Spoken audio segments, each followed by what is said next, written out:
అంటే ఈ రాబోయే ఎండాకాలంలో ఇట్లా ఉండాలి, మీరు ఏం చేసుకోవాలి. మనం చిన్న నెగ్లెక్ట్ అంటే మన తప్పే, ఫైర్ అనేది అట్టి కాదు, అదే వచ్చి అదే కాలిపోదు. మన తప్పిదాల వల్ల, మన నెగ్లెక్ట్ వల్ల ఫైర్ అనేది జరుగుతుంది.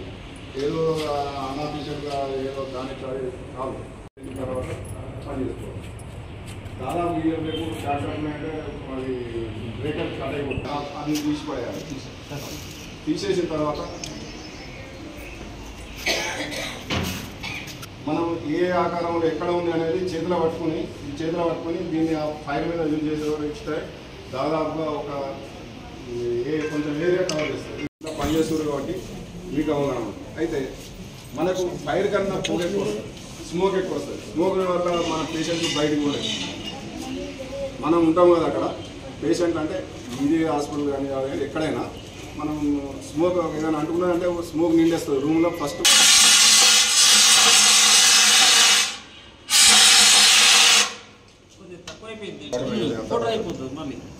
బయట పోవాలి, అంటే బయటకు పోవాలి.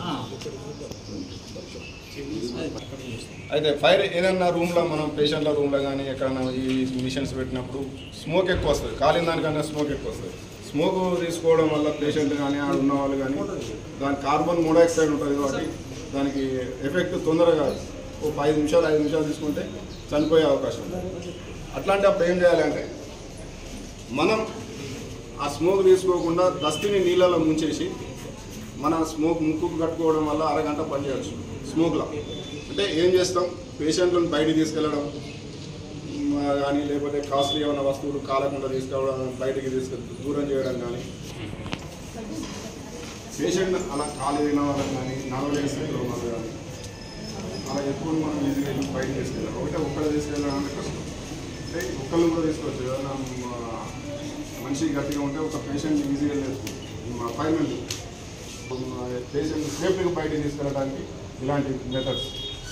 ఇక స్ట్రెచర్స్ ఉంటే స్ట్రెచర్ మీద తీసుకెళ్ళడం, లేకుంటే అట్నే బెడ్ తోటి కూడా తీసుకెళ్ళే అవకాశం